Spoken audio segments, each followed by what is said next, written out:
Pendant 100 ans, l'Europe entière a tremblé devant une seule arme, l'arc long anglais. Pendant un siècle, nos ancêtres ont vécu dans la peur de ce sifflement mortel qui obscurcissait le ciel, avant de percer les armures, les chairs et les os. Crécy, Poitiers et l'humiliation suprême, Azincourt. Des noms qui résonnent encore comme des cicatrices dans notre mémoire collective. On disait que l'Angleterre était intouchable. On disait que sa chevalerie était bénie des dieux et que ses archers étaient invincibles. Ils avaient gagné la guerre psychologique. Ils pensaient que la France était à genoux, prête à recevoir le coup de grâce. Mais l'orgueil est un péché mortel. Et le 17 juillet 1453, sur une plaine de Gironde, l'orgueil anglais a rencontré sa punition. Ce jour-là, à Castillon, les envahisseurs ne se sont pas heurtés à une armée de chevaliers fatigués. Ils ne se sont pas battus à la loyale, épée contre épée, comme dans les romans de chevalerie.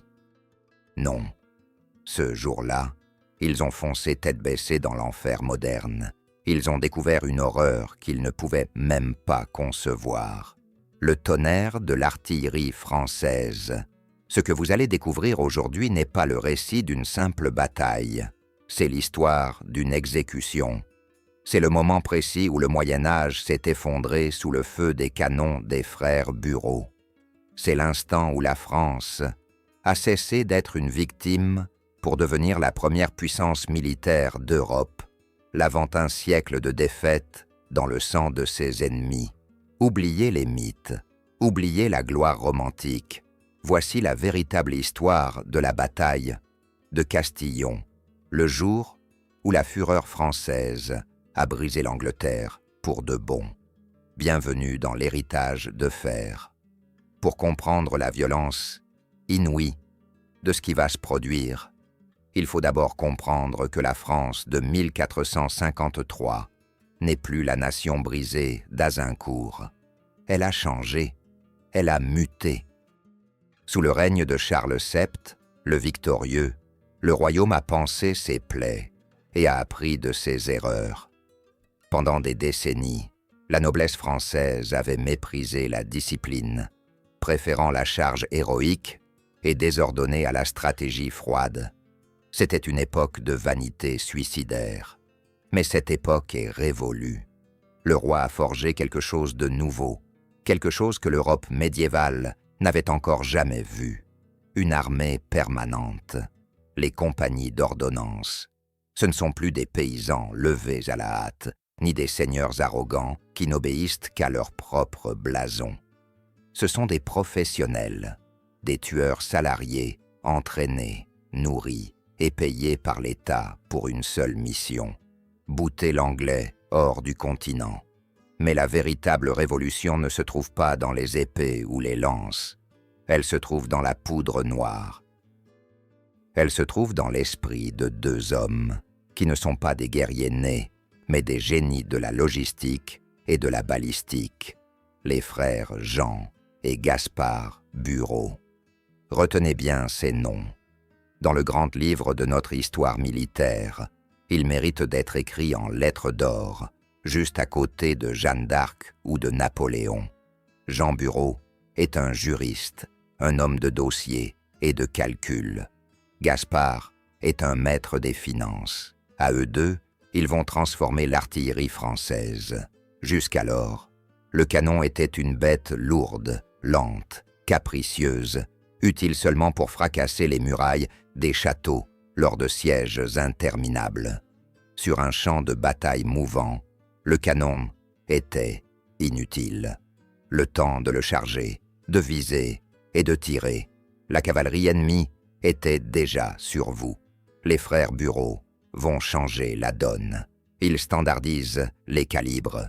Ils améliorent la fonte des canons pour qu'ils soient plus résistants et moins enclins à exploser au visage de leurs servants. Mais surtout, ils les montent sur des affûts à roues. Cela semble dérisoire aujourd'hui, mais à l'époque, c'est une révolution technologique comparable à l'invention du char d'assaut. Soudainement, la mort peut se déplacer. La foudre peut suivre l'armée. Ils craignent une artillerie de campagne mobile, capable de délivrer un déluge de feu n'importe où, n'importe quand. Et en 1453, ils disposent du parc d'artillerie le plus terrifiant du monde connu. Pourtant, malgré cette montée en puissance, la bête anglaise respire encore. Et elle est dangereuse. En 1452, un an avant le drame, l'Angleterre joue sa dernière carte.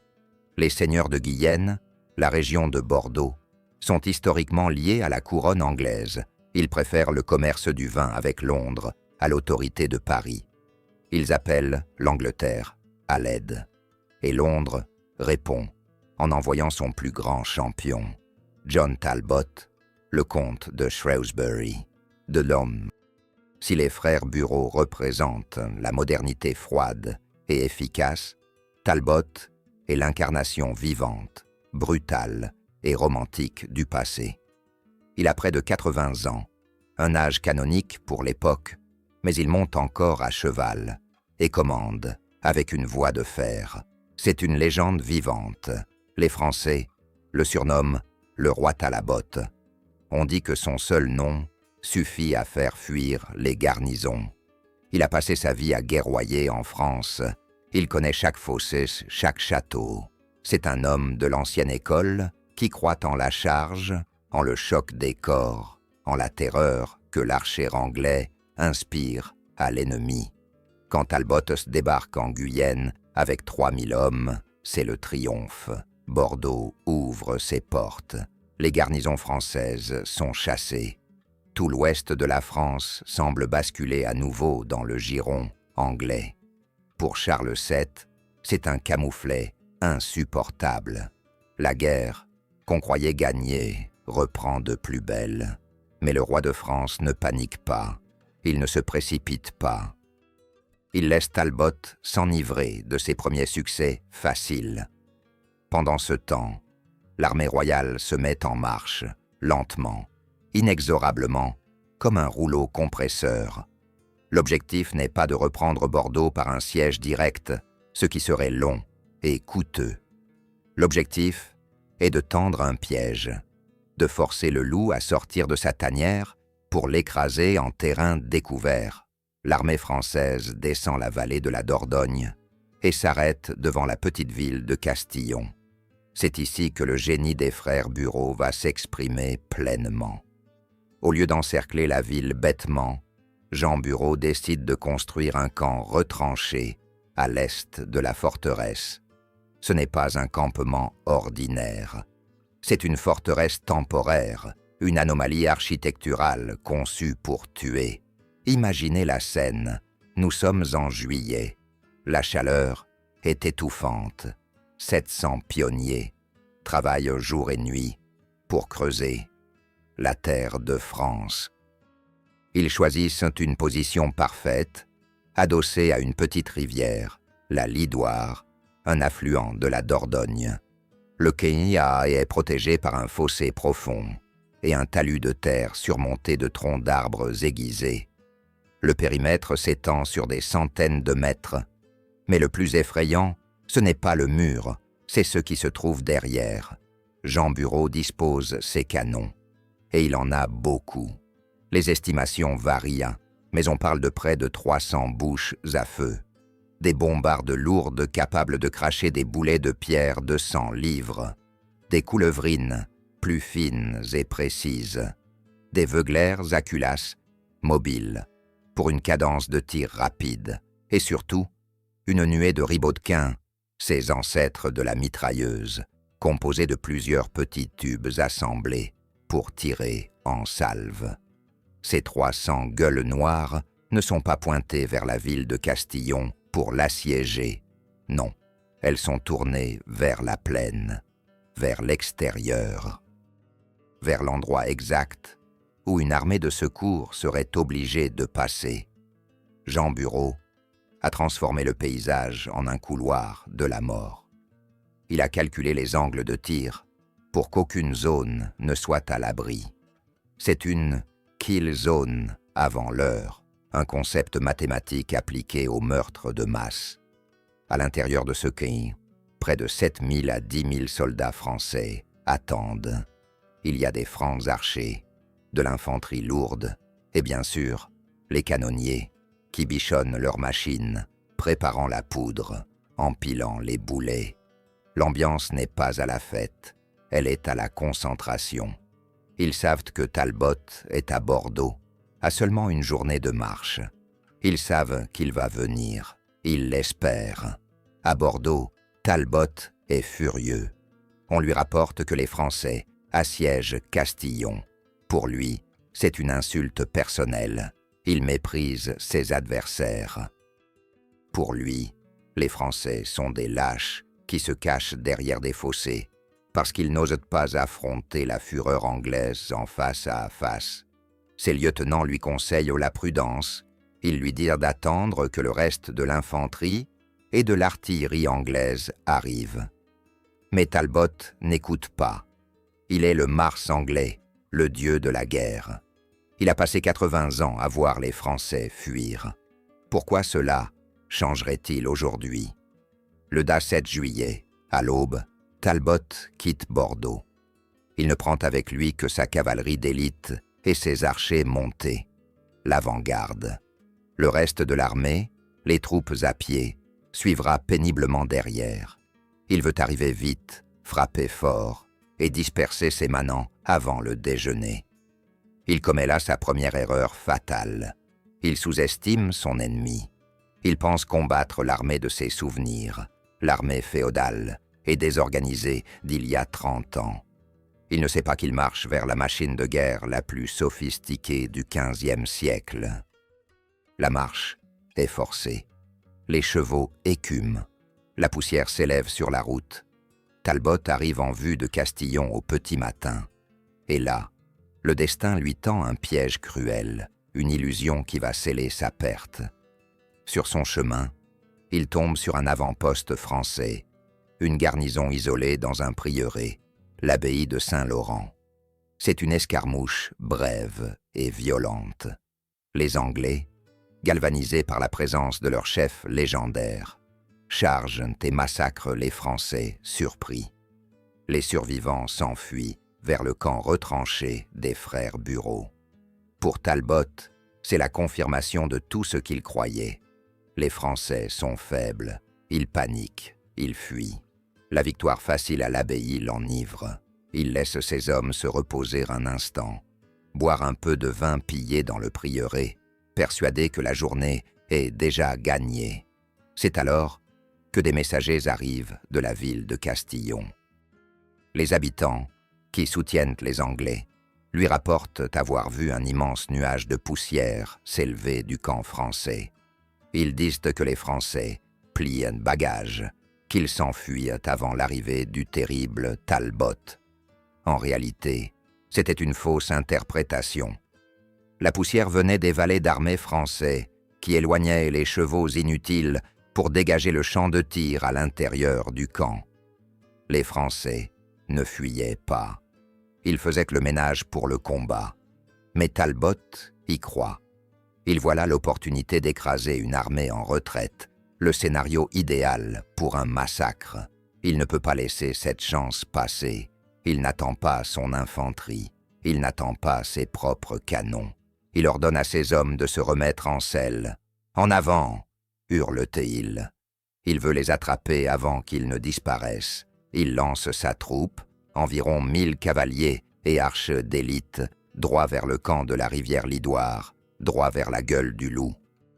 Il ne porte pas d'armure ce jour-là, seulement une pourpre de velours, car il avait juré, lors d'une précédente libération de prisonniers, de ne plus porter le fer contre le roi de France.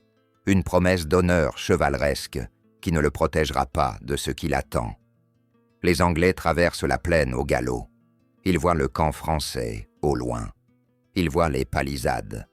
Ils s'attendent à trouver des soldats en train de fuir, le dos tourné, vulnérables. Au lieu de cela, en s'approchant, ils découvrent un silence de mort. Pas de panique, pas de cris. juste une longue ligne de fortifications hérissées de pics, et derrière, des milliers de regards fixés sur eux, et surtout, ces centaines d'yeux noirs, froids et métalliques, les bouches des canons. Talbot arrive au pied des retranchements. Il réalise peut-être, une fraction de seconde trop tard, que l'ennemi ne fuit pas. L'ennemi l'attendait.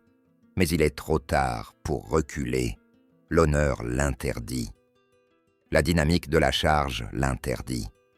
Les Anglais mettent pied à terre pour donner l'assaut aux fortifications selon leur habitude.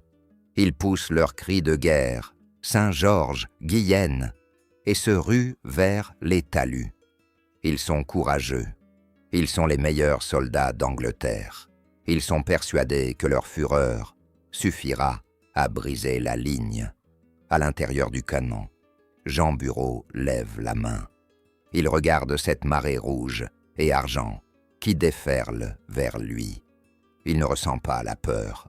Il ressent la satisfaction de l'ingénieur qui voit son mécanisme s'enclencher parfaitement.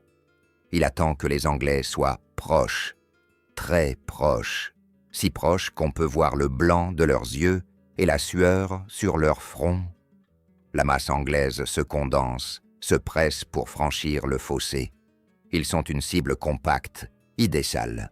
Jean Bureau abaisse sa main, et l'ordre tombe, sec comme un couperet. Feu. Le monde explose. Ce n'est pas une volée de flèches qui s'abat sur les Anglais, c'est l'apocalypse. 300 canons crachent la mort simultanément. Le bruit est si terrifiant qu'il est entendu à des lieues à la ronde. Un tonnerre artificiel qui fait trembler la terre et glace le sang des vétérans les plus endurcis. Une épaisse fumée blanche, âcre et suffocante, engloutit instantanément le champ de bataille, masquant le soleil et transformant le jour en nuit. Mais c'est l'impact qui est le plus horrifiant. Imaginez des boulets de pierre et de fer propulsés à une vitesse supersonique qui percutent une masse compacte d'hommes en armure. Les projectiles ne s'arrêtent pas aux premiers soldats touchés. Ils traversent, ils déchirent, ils broient. Un seul boulet de coulevrine peut faucher 6, 7, 10 hommes alignés, arrachant des membres, brisant des torses, transformant des guerriers d'élite en pulpe sanglante en une fraction de seconde. Les armures de plaque, ces chefs-d'œuvre de la forge, censés rendre un homme invulnérable, ne sont plus que du papier face à l'énergie cinétique de la poudre noire. Elles se déforment, éclatent et s'enfoncent dans les chairs, devenant elles-mêmes des éclats mortels. Les ribaudquins, ces ancêtres infernaux de la mitrailleuse, arrosent le fossé d'une grêle de mitraille, fauchant les assaillants comme des blés mûrs sous la faux. La première ligne anglaise est littéralement vaporisée. Il n'y a pas de duel, pas de bravoure possible. C'est une boucherie industrielle. Ceux qui ne sont pas tués sur le coup sont jetés à terre par le souffle, sourds, aveugles, couverts du sang de leurs camarades. Pourtant, et c'est là toute la tragédie et la grandeur folle de cette journée, les Anglais ne fuient pas tout de suite. Ils sont les soldats de Talbot. Ils ont l'habitude de vaincre contre toute attente. Dans un élan de courage suicidaire, les survivants, enjambant les cadavres déchiquetés, continuent d'avancer. Ils tentent de planter leur bannière sur le parapet, hurlant leur rage face à cette mort invisible qui les frappe. Mais à chaque fois qu'ils se regroupent, à chaque fois qu'une unité tente de former un front cohérent, les canons de Jean Bureau rugissent à nouveau. « Tirez à volonté, ne leur laissez aucun répit !» hurlent les officiers français à travers la fumée. Les artilleurs rechargent avec une frénésie méthodique. Écouvillonner, verser la poudre, insérer la bourre, placer le boulet, viser, mettre le feu, encore et encore et encore. Le rythme est infernal. La chaleur des canons devient telle qu'il faut les arroser d'eau vinaigrée pour éviter qu'ils n'explosent. Talbot, au milieu de la fournaise, est un démon. Sans armure, vêtu de son pourpoint de velours rouge, il chevauche un petit cob parcourant les lignes, ralliant ses hommes, les poussant en avant, avec une énergie désespérée. Il voit ses meilleurs capitaines tomber autour de lui, décapités par des boulets ou transpercés par des traits d'arbalète. Il voit l'élite de la noblesse anglo-gasconne se faire exterminer sans même pouvoir porter un coup d'épée à l'ennemi. Il comprend, sans doute, qu'il a commis l'erreur de sa vie. Il comprend que l'ère de la chevalerie vient de mourir sous ses yeux, assassiné par la technologie, mais il est trop tard pour reculer. Il ne peut qu'espérer un miracle, espérer que son infanterie arrive enfin pour submerger les canons par le nombre. Et l'infanterie arrive, en effet. Les renforts, anglais, essoufflés après leur marche forcée depuis Bordeaux, commencent à déboucher sur le champ de bataille, groupe par groupe. Mais au lieu de sauver la situation, ils ne font qu'alimenter le brasier. Ils arrivent à les désorganiser et se jettent dans la mêlée sans plan, offrant simplement plus de chair à canon aux artilleurs français. C'est un massacre en continu. Le fossé devant le camp français se remplit de corps, au point que les nouveaux arrivants doivent marcher sur les morts pour atteindre la palissade. Pendant plus d'1 heure, l'artillerie française pilonne sans relâche. Mais Jean Bureau a encore un atout dans sa manche. Il ne s'est pas contenté de préparer une défense statique. Il a prévu le coup de grâce, alors que les Anglais sont fixés, épuisés, démoralisés par ce carnage unilatéral. Un nouveau son se fait entendre. Non pas le tonnerre des canons, mais le martèlement de milliers de sabots. Sur le flanc droit des Anglais, surgissant d'un bois où ils étaient restés cachés, invisible jusqu'au dernier moment, apparaît la cavalerie lourde bretonne. 1 millier de lances, menées par le duc de Bretagne en personne, allié de la France.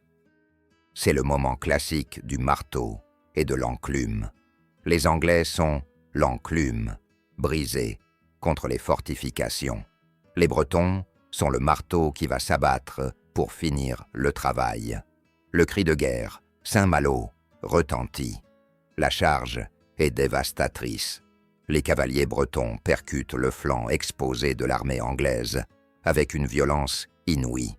Déjà ébranlés par l'artillerie, les Anglais ne peuvent pas résister à ce nouveau choc. C'est la rupture. La panique, contenue jusqu'alors par la seule volonté de Talbot, se répand comme une traînée de poudre. Les lignes se disloquent, les hommes jettent leurs armes. C'est le sauve-qui-peut général. L'armée anglaise, cette force qui avait terrorisé la France pendant un siècle, n'est plus qu'une foule terrorisée qui tente désespérément de fuir vers la rivière Dordogne. Mais la rivière, qui devait être leur protection, devient leur tombeau. Les rives sont abruptes, le courant est fort. Poussés par les Français, qui sortent enfin de leur camp pour la curer, les Anglais se noient par centaines, entraînés par le poids de leurs équipements. L'eau de la Dordogne vire au rouge sombre, et au milieu de ce chaos, le vieux lion est piégé. Talbot. Son cheval a été fauché par un boulet de coulevrine. Le vieil homme est à terre, la jambe brisée sous le poids de sa monture morte. Il est immobilisé, impuissant, entouré par la marée des soldats français qui avancent. Il n'y a plus de garde d'honneur pour le protéger. Il est seul. C'est ici que la légende prend fin, non pas avec des discours grandiloquents, mais avec la brutalité crue de la guerre. Un archer français, que l'histoire nommera parfois Michel Pérunin, s'approche du général ennemi. Il ne voit pas un noble à rançonner. Il ne voit pas une légende à respecter. Il voit l'homme qui a brûlé les villages de France, l'homme qui incarne l'ennemi. Il n'y a pas de duel, pas d'échange de politesse. L'archer lève sa hache de guerre. Talbot, le grand Talbot, Le fléau de la France tente peut-être de se relever, de dire un mot, mais la hache s'abat. Un coup terrible qui fend le crâne. Le Mars anglais s'effondre dans la boue et le sang, tué comme un simple fantassin, anonyme dans la défaite. Sa mort marque la fin instantanée de la résistance anglaise. La nouvelle se répand comme une onde de choc. Talbot est mort, Talbot est mort. Pour les Anglais, c'est comme si le ciel leur tombait sur la tête. Si Talbot peut mourir, alors tout est perdu. La poursuite qui s'ensuit est impitoyable. Les Français ne font pas de quartier ce jour-là. Ils ont 100 ans de rancune à évacuer. Ils tractent les fuyards jusqu'aux portes de Saint-Émilion. On raconte que les vignerons de la région retrouveront des cadavres en armure dans leurs champs pendant des années après la bataille. Quand le soleil se couche enfin sur la plaine de Castillon, le silence retombe, lourd et pesant, mais c'est un silence nouveau.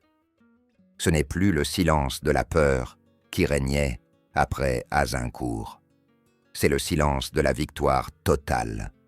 4000 Anglais gisent morts sur le terrain. Les blessés sont innombrables. L'armée de Guyenne est anéantie. Il n'y a plus personne pour défendre Bordeaux.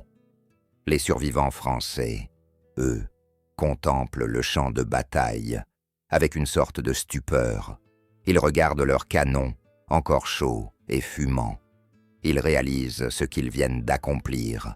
Ils n'ont pas seulement gagné une bataille, ils ont changé le monde. Ils ont prouvé que l'arc long, l'arme qui avait fait la gloire de l'Angleterre, était désormais obsolète. Ils ont prouvé que le chevalier, seigneur incontesté des champs de bataille depuis 1000 ans, ne pouvait rien contre la puissance du feu. Ce soir-là, en nettoyant la suie de leur visage, les soldats de Charles VII savaient que quelque chose d'immense vient de se produire. Ils ne sont plus les vaincus de l'histoire, ils sont les maîtres de la nouvelle guerre. L'Angleterre a jeté toutes ses forces dans la balance. Elle a envoyé son meilleur capitaine, et elle a été brisée, non pas par le hasard, mais par la supériorité technique et tactique de la France. C'est une humiliation absolue, une leçon sanglante qui résonnera jusqu'à Londres. Le rêve anglais de conquérir la France ne s'est pas simplement évanoui. Il a été pulvérisé par l'artillerie des frères Bureau.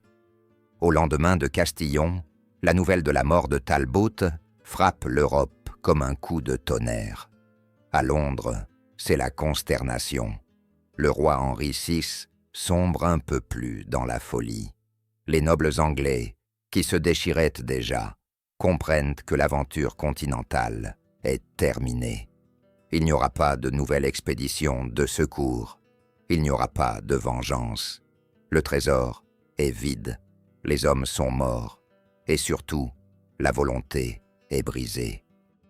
L'Angleterre, humiliée, se replie sur elle-même pour plonger dans sa propre guerre civile, la guerre des deux roses, laissant la France maîtresse de son destin. Mais il faut bien mesurer l'ampleur de ce séisme. Ce n'est pas seulement la fin d'une occupation territoriale, c'est la fin d'un monde mental. Pendant des générations, le mythe de la supériorité anglaise reposait sur l'idée que l'archer paysan, avec son arc en if, pouvait abattre n'importe quel noble français. C'était une arme démocratique avant l'heure, terrifiante d'efficacité. Mais à Castillon, la France a répondu avec une arme encore plus terrible, une arme d'État. Le canon demande une industrie, des ingénieurs, de la chimie, des mathématiques. Il demande une nation organisée pour le produire et le mettre en œuvre. Castillon est la victoire de l'État moderne sur la féodalité archaïque. C'est la preuve que la France, unifiée autour de son roi et de son armée permanente, est devenue une superpuissance impossible à arrêter. Bordeaux, la ville rebelle qui avait accueilli Talbot en libérateur quelques semaines plus tôt, comprend vite la leçon. assiégée par l'armée royale, privée de tout espoir de renfort. Elle ouvre ses portes en octobre. Cette fois, il n'y a pas de clémence aveugle, mais une réintégration ferme dans le royaume. La Guyenne est française, et elle le restera. Après 3 siècles de domination anglaise, les léopards sont définitivement jetés à la mer. Il ne reste aux Anglais que Calais, une maigre tête de pont, un dernier vestige pathétique de leurs ambitions passées. Tout le reste, tout ce pourquoi ils se sont battus, tout ce sang versé à Crécy, à Poitiers, à Azincourt, tout cela a été effacé. Leurs châteaux ont été repris, leurs armées dispersées, leurs héros tués. La guerre de 100 ans, ce conflit interminable qui a vu naître et mourir 5 générations de rois, s'achève non pas par un traité de paix signé dans un palais doré, mais par le fracas des canons en Gironde. Et que dire de l'héritage de cette journée? Il est colossal. L'armée française devient le modèle à suivre pour toute l'Europe. Les frères Bureau ne sont pas seulement célébrés, ils sont copiés. Partout, les souverains veulent désormais leur propre compagnie d'ordonnance, leur propre artillerie de campagne. La guerre ne sera plus jamais la même. Le château fort, symbole de la puissance seigneuriale, devient obsolète. À quoi bon des murailles de pierre si le canon peut les pulvériser en quelques heures? Le pouvoir bascule des petits seigneurs locaux vers le roi, seul capable de financer ces machines de guerre coûteuses. Castillon a posé les fondations de l'absolutisme et de la France moderne. Mais au-delà de la politique et de la technologie, il y a la fierté retrouvée. Imaginez ce que ressent un Français en 1453. Il est né dans la guerre, il a grandi avec les récits des défaites, il a vu son pays dévasté, pillé, divisé. Et soudain, il voit son armée triompher de manière écrasante. Il voit l'ennemi héréditaire, l'anglais arrogant, fuir comme un lapin. Il voit la France se relever, plus forte, plus grande, plus unie que jamais. C'est un sentiment de résurrection nationale. Le traumatisme d'Azincourt est enfin guéri. La honte est lavée. La France se souvient qu'elle est la fille aînée de l'Église, mais aussi la nation la plus guerrière de la chrétienté. C'est cette énergie, cette confiance nouvelle, née dans la fumée de Castillon, qui va propulser la France vers la Renaissance. C'est sur ces fondations que se bâtiront les victoires futures, de Marignan à Rocroi, jusqu'à l'épopée napoléonienne. Les canons de Jean Bureau n'ont pas seulement tué Talbot, ils ont réveillé un géant endormi. Ils ont annoncé au monde que le royaume des Lys était de retour et qu'il ne faudrait plus jamais le sous-estimer. Il a fallu 100 ans pour apprendre. Il a fallu des rivières de larmes et de sang pour comprendre que le courage seul ne suffit pas. Mais la leçon, une fois apprise, fut terrible pour nos ennemis.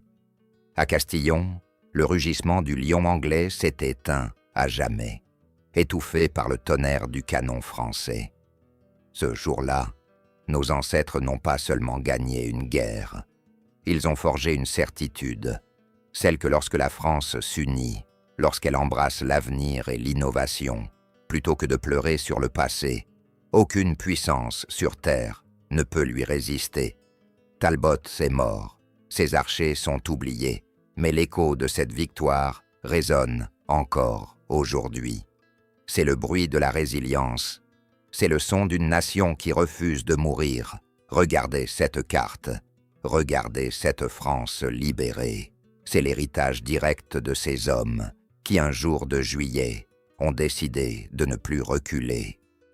Si cette histoire de fureur et de gloire fait vibrer quelque chose en vous, si vous sentez cet appel du sang et de l'acier, alors votre place est parmi nous. Abonnez-vous à la chaîne et rejoignez les rangs de l'héritage de fer. Ensemble, nous continuerons de déterrer les exploits que d'autres voudraient oublier. Et maintenant, dites-moi, selon vous, Quelle autre légende ennemie mérite d'être brisée? Quel autre mythe devrions-nous déconstruire pour révéler la vérité de la puissance française? Écrivez-le dans les commentaires. L'histoire s'écrit avec les vainqueurs. Et ici, c'est nous qui tenons la plume. À la prochaine.